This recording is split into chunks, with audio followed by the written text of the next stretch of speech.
Right. Well, like I said, my role on the experience has been quite awesome. I mean, I've never thought I would be in this position. Like I said, I was always an IT person. You know, I do a lot of travels around the world doing computer work and stuff like this. So now I'm in a whole different genre, in the scientific genre, and I'm working with, like I said, top people, PhDs from different colleges and universities, as well as bioethics and other non-scientific community. Because on the board that we work in is scientists and non-scientists, like any RIB in the medical experiment. When they do medical experiments, I think I have like RIB where they have non-medical and medical, and it's the same way with this. And pretty much they, like I said, they break it down to a layman's term where, you know, the non-scientists could understand what's going on. And how I see my role is, like I said, we're charting a new way of doing it instead of, you know, like saying denying access. We're actually working alongside scientists to see what's the best way of doing it. And one of the things where we emphasize is that, you know, you want to know. You don't want to be surprised. Like, say, with the HeLa cells, we didn't find out until 20 years later. Like I said, my aunt was having dinner at the doctor's went off and said, well, you know what? We're using your mother's cells, and she's been passed away for 20 years. So you're like, what? So, you know, one of the things with, like I said, genomic data is like, okay, we want this, the HeLa cells have done so much. We want the genomic data to continue to do as much. But instead of being surprised, we want to know. And with me on the board, I'm sort of like the eyes and ears. And like I told people before in the past, a lot of times in life, you're going to get thrown in situations you're not prepared for. So what you do is you just take your time to study and learn what it is you need to learn so you know you come up to speed. And the people who I've been working with have been very patient with me. If I have a question, I'll answer it. And at the same time, I'm taking it upon myself to learn what I need to learn to do it. But like I said, it's been an awesome experiment. And like I said, everybody's working together for a common goal. Well, I think the book has transformed a lot of African-American women, because not only just through the speaking engagements, whenever someone knows that I am related to Henrietta, they started to have a conversation about the book. And they start to talk about how the book and reading the book has changed them, and the fact that Henrietta made such a difference, but she never knew that she made that difference. And it's one of those things where they say, well, you know, you never know in life what you will contribute to society.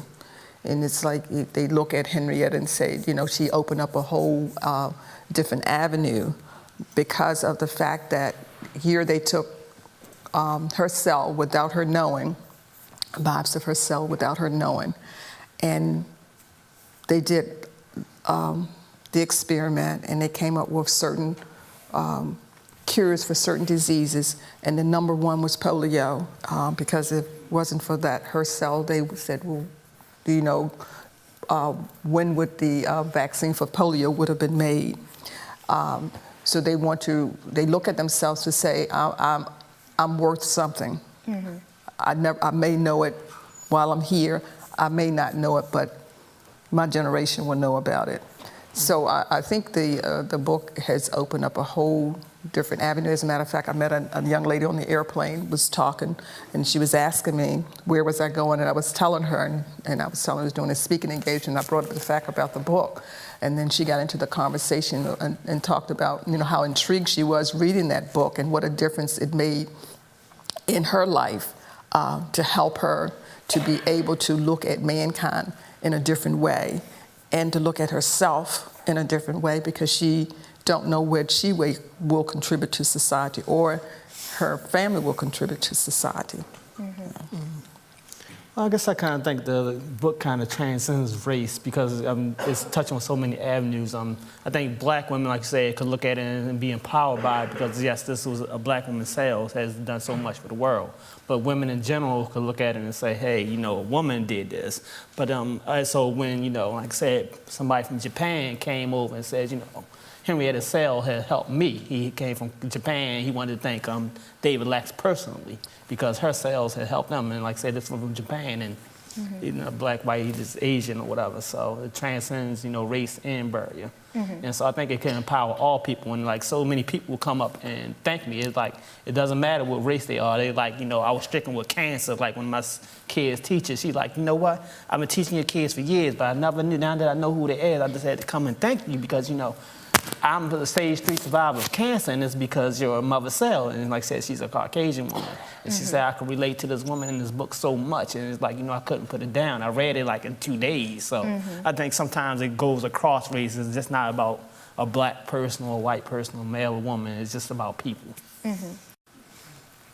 Well, I would say what we can learn from the story, because David is the guru on the genomics, but that when it comes to research, whatever you're using, remember if it's a tissue, if it's blood, that was once a person. Just like we look at Henrietta, and we always say no one really thought about her during the time that they were doing this research, that she was a person. Number one, she was a mother, she was a wife, and she was a sister, cousin, grandmother to people. They were just looking at the fact that, I got this, and I'm trying to come up with a cure for it, forgetting about this was life at one time, and the fact of treating your research participant or your patient the way you would want to be treated, and the compassion, and whatever you set out to do, just have that stick to it and tune to the ness. And if you feel strong about something, be an advocate as far as for the patient, because I know sometimes some nurses will fight for patients because sometimes doctors don't have the time to spend with the patient like the nurse may have, and they will intercede to try to make the patient feel more comfortable and make them feel more at ease, especially if someone is going to go under some kind of surgery, major surgery, and just making sure that you always think of that person, put yourself in that person's place. How would you want it to be treated? Or if that was your mother, or if that was your child, how would you want someone to treat them? Yeah, I guess, like I said, compassion, genetic data. Like I said, with tissue samples, pretty much they were de-identified, but in the area of genetics, you really can't de-identify a person. You can actually target who they are with enough information. So just know that, like I said, like Henrietta cells and HeLa cells, is a story behind the cells, a story behind genetic data. So, take care of what you learn.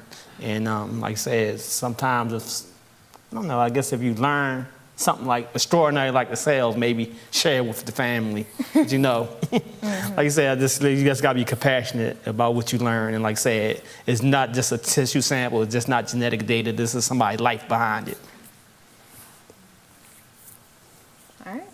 All right, well, thank you all so much. Thank you, Shirley, thank you, David.